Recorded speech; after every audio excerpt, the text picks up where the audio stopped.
दयाल पुरुष संत दर्शन सिंह जी महाराज की दया का बखान करने से पहले मैं हुजूर के चरणों में आने के बारे में बताना चाहता हूँ। शुरू में मैं हनुमान जी का भक्त था और हनुमान जी की पूजा करता था। एक बार जब मैं हनुमान जी की पूजा में तल्लीन था तो मुझे हनुमान जी के दर्शन हुए।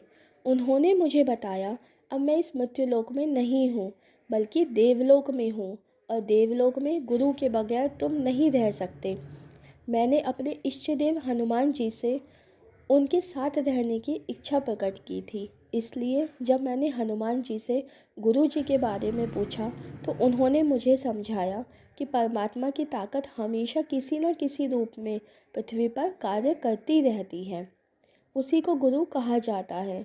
इस समय यह रूहानी ताकत परम संत दर्शन सिंह जी महाराज के चोले में काम कर रही है। तुम उन्हीं के पास जाओ। 27 जुलाई 1979 को हनुमान जी के निर्देशानुसार मैं कृपाल आश्रम पहुंचा और महाराज के समक्ष प्रार्थना की और दया की भीख मांगी। 28 जुलाई 1979 को महाराज जी ने बहुत दया करके नामदान की दात बख्शी और हमेशा के लिए मेरे अंग संग रहकर मेरी संभाल करते रहे।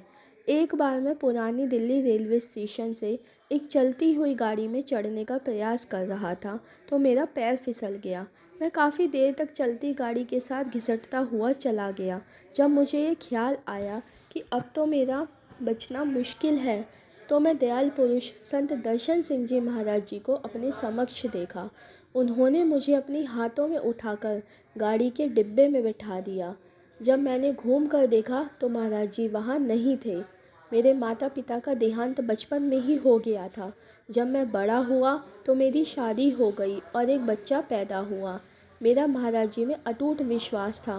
मैंने अपने गांव हाफिजपुर से महाराज जी को चिट्ठी लिखी और बच्चे का नाम रखने के लिए प्रार्थना की। महाराज जी ने वापसी चिट्ठी में मुझे बच्चे को दिल्ली लाने के लिए कहा। मैंने दिल्ली आने में अपनी मजबूरी चिट्ठी में लिख भेजी और महाराज जी से प्रार्थना की कि आप ही आकर बच्चे का नाम रख दें। मेरी प्रार्थना स्वीकार हुई और महाराज जी ने बच्चे का नाम फिरोज़ानंद रखा। ये बच्चा आज भी उनकी दया और कृपा का एक जीवित उदाहरण है। मुझे हर पल हर घड़ी महाराज जी की उपस्थिति अनुभव होती रहती है। उनकी मीठी याद मेरे दिल में हर वक्त रहती है।